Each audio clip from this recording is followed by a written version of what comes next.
Hi guys, Bakamaru here with Razor Gaming. We're playing Warframe. It's a new third-person shooter.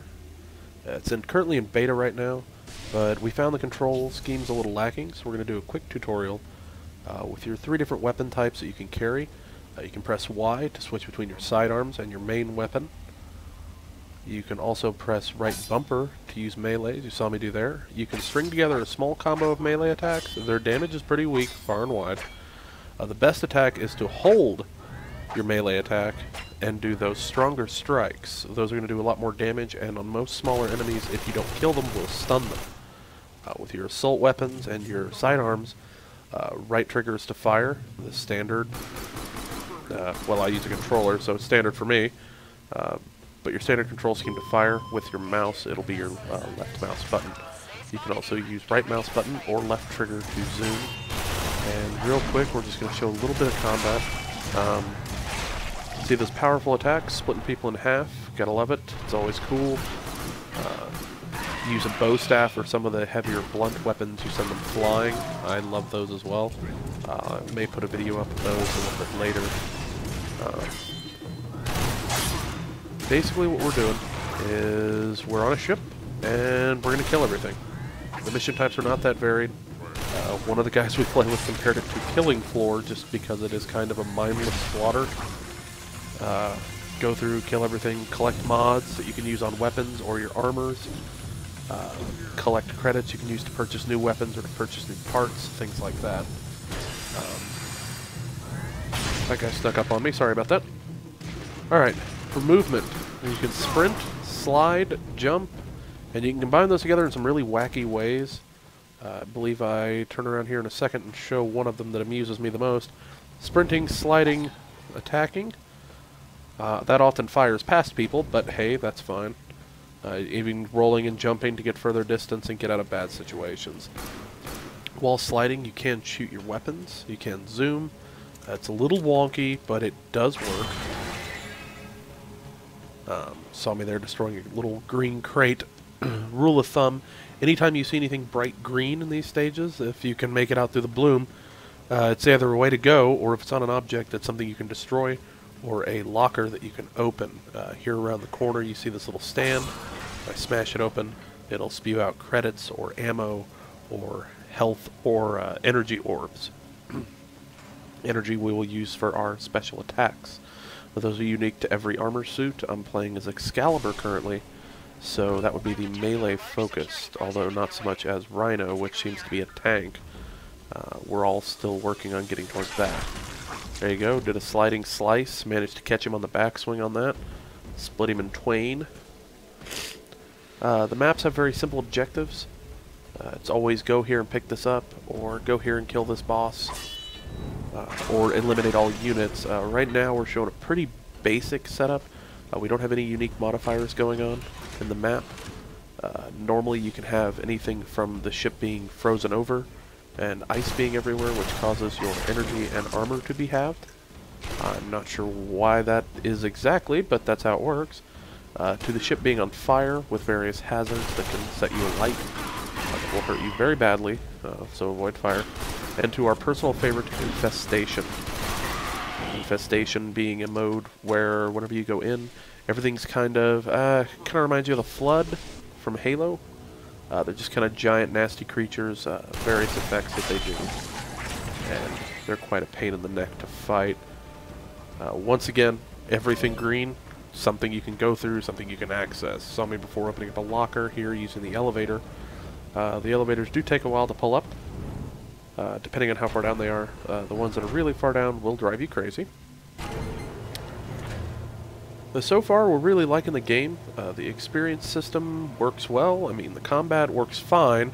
There are some complaints, but we're still in a beta.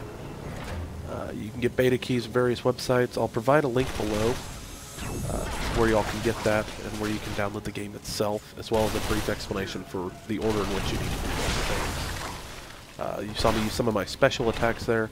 With my controller setup, that is left bumper,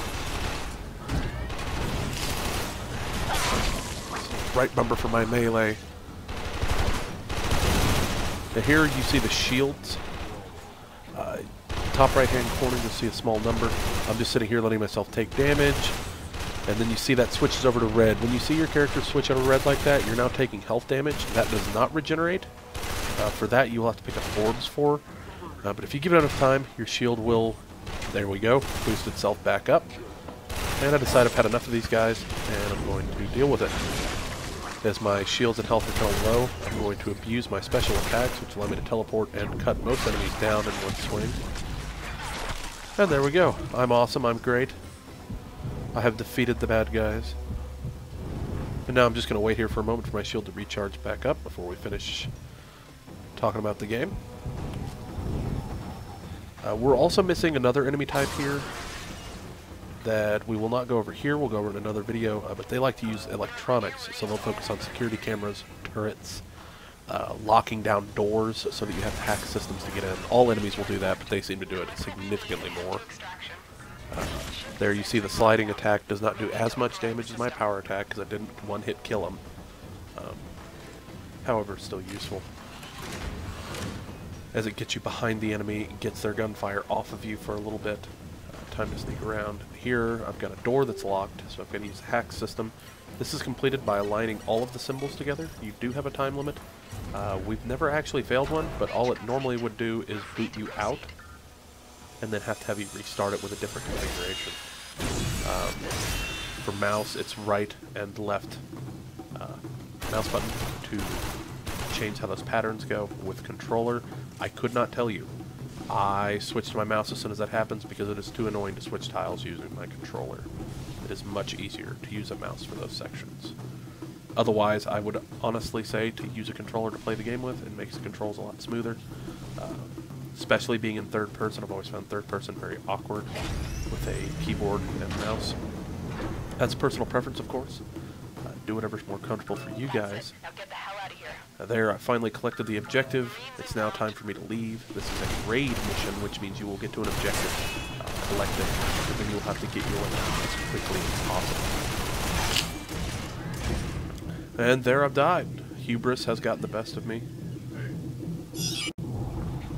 However, with the revive system, you can carry up to 4 revives. Those are repurchasable should you use your daily allotted amount. However, if you're trying to avoid spending actual money on this game and just looking to have some good fun until you feel the developers out and see if there's something you're willing to support, if you just wait, every day you will be restored your revives. So my advice is play with friends. They can revive you if you get downed. That'll make it much easier for you to continue playing, as opposed to dying on a stage and then having to go back through the slog of murdering everyone to try to get back to where you were. I do not know if you die and quit out to restart a mission, if you keep your progress and your experience and rewards or not. We've never done that. Most of us so far have played in groups, and we've always managed to keep each other up, or always had one of those daily revives so we can get ourselves back up when we get back to the fight. There you see the electricity mod on my rifle. Makes it stun enemies a little easier and does a little bit of extra damage. Like we said so far, we really do enjoy this game. It's been a blast. Hasn't really been anything that we've had to seriously complain about. Some small control issues, like you saw me trying to grab the ledge there and missing, or like this here, where I'm too close to that guy in front of me to actually hit him. I have to step back a little bit to actually hit him with the blade. But other than some small interaction problems, the game is fairly polished. One of the other issues we have, that we assume will be addressed, but then again the game is a 700 meg download, making an extremely small file as far as online games go, is the environment. This environment is very cool. It's very Mass Effect-y, Dead Space-y, you know, anything you can think of that has kind of a space feel to it. This pretty much ticks all the boxes. Unfortunately, these seem to be the only boxes they're interested in ticking. We have not seen any other environments. We've played a good portion into the game. We have by no means completed it. But so far, we've only seen the one environment, the spaceship.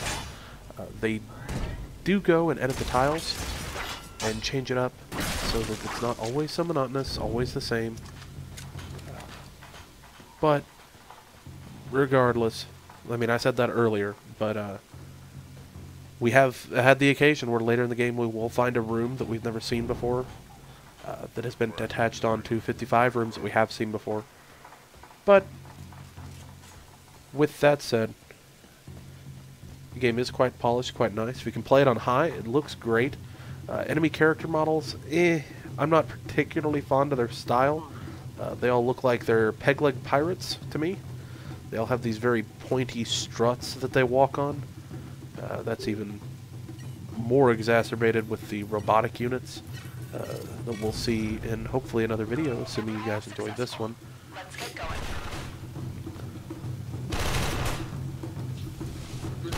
There we go.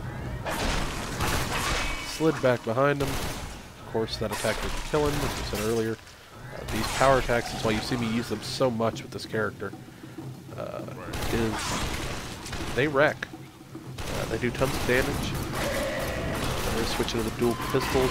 Headshots do more damage on these specific types of enemies. There are different weak points for the different enemies. The little robot walkers will be weak on their backpack unit.